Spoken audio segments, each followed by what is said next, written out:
अस्सलाम वालेकुम, welcome to learning class by Kromer. First day की लेक्चर सीरीज़ को डिस्कस करते हुए आज लेक्चर नंबर 104 स्टार्ट करते हैं।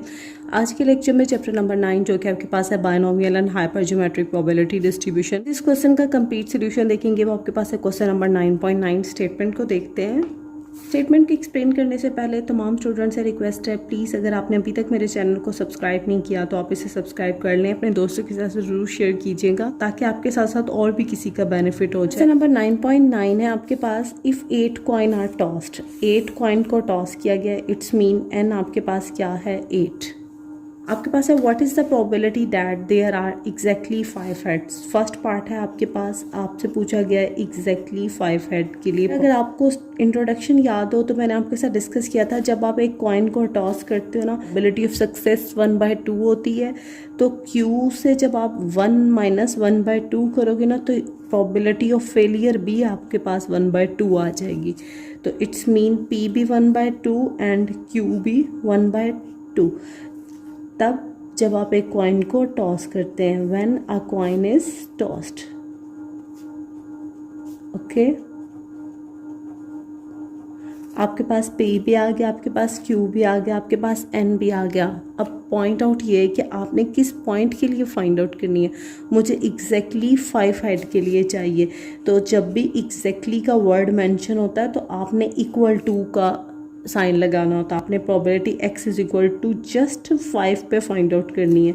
क्या फार्मूला है आपके पास, NCx Px Q की पावर n-x। बेटा n भी आपको गिवन है 8, 8C5, P है आपके पास 1/2 और इसकी पावर पता है क्या होती है, जो C के बाद आता है 5, ठीक है, क्योंकि इधर आप x ही तो लिख रहे हो तो ये भी x होता है, ये भी x होता है और Q भी 1/2 है, तो ये दोनों डिफरेंट साइन के साथ आ जाएंगे। इसी तरह ही मैंने आपको फार्मूला याद करवाया था, 8C5। ये बेटा आपके पास आ रहा है 56। 1 ऐसे ही, क्योंकि 1 की पावर कोई भी हो वो 1 ही आ जाता है। 2⁵5 आई थिंक सो 32 आता है।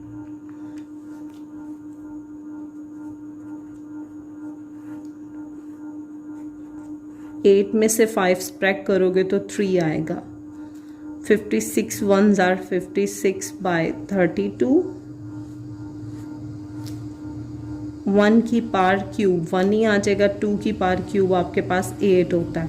तो 56 1s आर 56, 32 × 8, ये बेटा आपके पास आ रहा है 256। जब आपने 56 को डिवाइड किया ना 256 से, तो आंसर मुझे डेसिमल में मिल रहा है। मुझे आंसर किस में चाहिए, मुझे फ्रैक्शन में आंसर चाहिए। तो इसके लिए आप क्या करोगे, आप अगेन रिवर्स प्रोसेस करोगे, आप SD का बटन प्रेस करो तो आपके पास 7/32 रिक्वायर आंसर है। ये जो स्मॉल साइन है ना, ये इंडिकेट कर रहा है कि इससे पहले वाला नंबर न्यूमिनेटर में है और ये नंबर डिनोमिनेटर में है। तो 7/32 आपके पास आंसर है।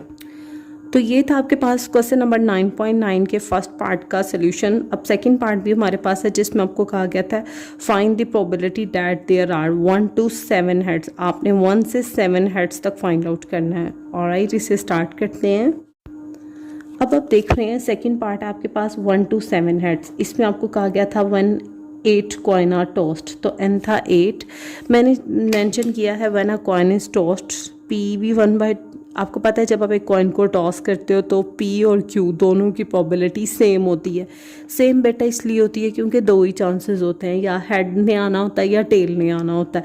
तो डेट्स वाई P और Q दोनों की प्रोबेबिलिटी सेम होती है। अब x इंडिकेट कर रहा है हेड्स पे, वो मुझे कैसे पता चला, क्योंकि फर्स्ट पार्ट पे भी हेड मेंशन है, सेकंड पार्ट पे भी हेड मेंशन था। x डिस्ट्रीब्यूशन हुआ नंबर ऑफ हेड्स का। तो स्मॉल x कैसे फाइंड आउट करते हैं, वो ऐसे फाइंड आउट करते हैं कि 0 से स्टार्ट करो, जहाँ तक n है वहाँ तक चले जाओ। 0 1 2 3 4 5 6 7 8। बेटा यहाँ पे सोल्यूशन में स्टेटमेंट मेंशन की है 1 to 7 हेड। मैं इसको फर्दर सॉल्व करने से क्विकली एक पॉइंट आपके साथ डिस्कस करना चाह रही हूँ ताकि आपके लिए ये हेल्पफुल रहे। बेटा आपने पढ़ा होगा चैप्टर नंबर 6 में, sum of the probabilities is equal to 1। Means अगर आप probability x is equal to 0 find out करो, plus probability x is equal to 1 find out करो, plus probability x is equal to 2 find out करो, plus probability x is equal to 3 find out करो, plus probability x is equal to 4 find out करो, plus probability x is equal to 5 find out करो, plus probability x is equal to 6, 7 और 8 के लिए। तो इनका सम means in सब को प्लस करके आपको क्या मिलना चाहिए, आपको 1 मिलना चाहिए। क्लियर है? ऐसे ही है। और ये पॉइंट मैंने आपके साथ ना 9.3 में भी डिस्कस किया था, फर्स्ट न्यूमेरिकल क्वेश्चन था चैप्टर नंबर 9 का, तो देखिएगा ज़रूर इसके सोल्यूशन को। अब अगर सेकंड पार्ट को देखो तो आपसे कहाँ से कहाँ तक पूछा है, 1 से 7 तक पूछा गया है। तो मसलन आपने ये फाइंड आउट करना है, ये फाइंड आउट करना है, ये फाइंड आउट करना है, ये फाइंड आउट करना है 5th पे, 6 पे, 7 पे। तो बेटा क्या फाइंड आउट नहीं करना, आपको 0 वाली फाइंड आउट नहीं करनी, क्योंकि इसमें 1 से 7 तक ही कहा है। आपको 8 वाली फाइंड आउट नहीं करनी। ऐसे ही है। तो जब मुझे 0 और 8 वाली फाइंड आउट नहीं करनी, तो मैं इसे ऐसे नहीं लिख सकती कि x is equal to 1 plus x is equal to 2 plus x is equal to 3 plus x is equal to 4 plus x is equal to 5 plus x is equal to 6 plus x is equal to 7। जो मुझे find out करनी है वो मैंने एक side पे लिखनी और रेस्ट को मैं 1 में से माइनस कर देती हूँ। तो मैं 1 में से माइनस कर देती हूँ। जो मुझे नहीं फाइंड आउट करनी इस पार्ट में वो है x इज़ इक्वल टू 0 की और x इज़ इक्वल टू 8 की। अब आप एक पॉइंट बताओ मुझे, ये अगर सेकंड पार्ट में आपसे ये पूछा गया है कि 1 से 7 तक फाइंड आउट करो, तो क्या ये क्विकली फाइंड आउट होगा या ये क्विकली फाइंड आउट होगा? ये क्विकली फाइंड आउट होगा, क्योंकि हमने पेपर में स्मार्टली वर्क करना है। वो इस वजह से कि हम मैक्सिमम पेपर अटैम्प्ट कर सकें और ऑन टाइम अटैम्प्ट कर सकें। इस पॉइंट का भी स्क्रीनशॉट ले लीजिएगा। वैसे तो ये रफ वर्क ही था, इन आपको 1 to 7 हेड्स का है, तो मैं लिखूंगी probability x is equal to 1 plus probability x is equal to 2 plus up to सोन x इज़ इक्वल टू 7। ये किसके इक्वल आ जाएगी? टोटल प्रोबेबिलिटीज़ में से ये चाहिए थी मुझे 1 से 7 तक की, तो जो नहीं चाहिए थी मैं वो माइनस कर देती हूँ। Probability x is equal to 0 नहीं चाहिए और x इज़ इक्वल टू 8 नहीं चाहिए, तो मैं जस्ट इधर इसी पॉइंट पे वर्क करूँगी तो मुझे रिक्वायर आंसर मिल जाएगा।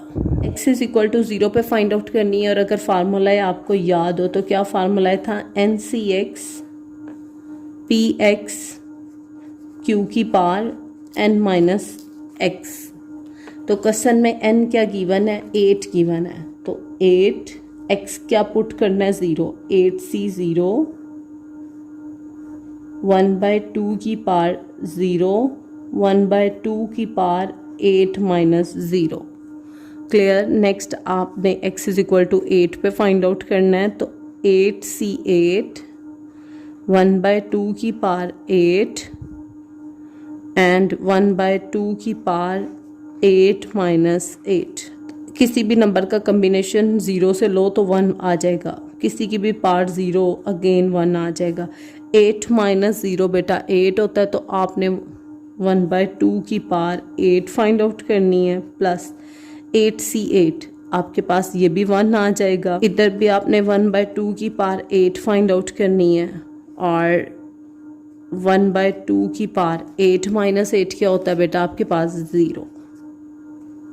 तो 1 माइनस 1/2 की पावर 8, तो 1 ऐसे ही को क्या चाहिए? 2 raise to power 8। 2 raise to power 8 ये आपके पास आ रहा है 256। अच्छा सॉरी है बेटा, यहाँ पे भी प्लस साइन क्यों आएगा? यहाँ पे भी माइनस ही आएगा मेरे पास, ठीक है, क्योंकि ये मुझे फाइंड आउट करनी थी। इन सब की प्रोबेबिलिटीज़ मिला के 1 होनी थी, तो 1 में से 0 वाली भी माइनस कर दी, 8 वाली भी माइनस कर दी। अगेन आप देख रहे हो कि 1/2 की पावर 8 है, तो ये भी आपके पास 1/256 आ जाएगा। ठीक है। अब आप इसे कैसे सॉल्व करोगे, मोस्टली स्टूडेंट्स यहाँ पे कैलकुलेटर का यूज़ करेंगे। तो बेटा कैलकुलेटर पे टाइम लग, कॉन्सेप्ट आपके क्लियर हैं, तो ये तो कुछ सेकंड्स का ही काम है। 256 इधर कुछ भी नहीं है तो इधर 1 लगा दो, तो आपके पास एलसीएम आ जाता है 256। जब कभी भी एलसीएम आपके पास डिनोमिनेटर में 1 पड़ा हो ना, तो एलसीएम फुल ऊपर मल्टीप्लाई हो जाता है, तो ये बेटा आपके पास 256 ही आ जाएगा। और ये दोनों सेम है तो -1 तो जब 256 में से -1 करोगे तो ये बेटा 254/256 ये रिक्वायर आंसर था प्रोबेबिलिटी। तो ये था आपके पास कंप्लीट सॉल्यूशन क्वेश्चन नंबर 9.9 के सेकंड पार्ट का, जो कि सेकंड पार्ट में मैंने काफ़ी कंसेप्चुअल वर्क किया है। हम लेंथ ही साइड पे नहीं गए, हमने नॉर्मल रूल यूज़ किया है सम ऑफ द प्रोबेबिलिटी का। तो ये इंपॉर्टेंट क्वेश्चन था पेपर पॉइंट ऑफ व्यू से भी, क्योंकि इसमें एक पॉइंट ये था कि आप ईजी साइड पर जा सकते हो कि अगर आपका कॉन्सेप्ट क्लियर था। तो इस तरह के क्वेश्चन आपके पास पेपर में भी चांसेस होते हैं पूछे जा सके। इसके साथ आज का हमारा लेक्चर फिनिश होता है। लास्ट में सबसे रिक्वेस्ट है, प्लीज़ चैनल को लाइक और सब्सक्राइब कीजिएगा, अपने दोस्तों के साथ शेयर करें। अपना ख्याल रखिएगा। अल्लाह हाफिज़।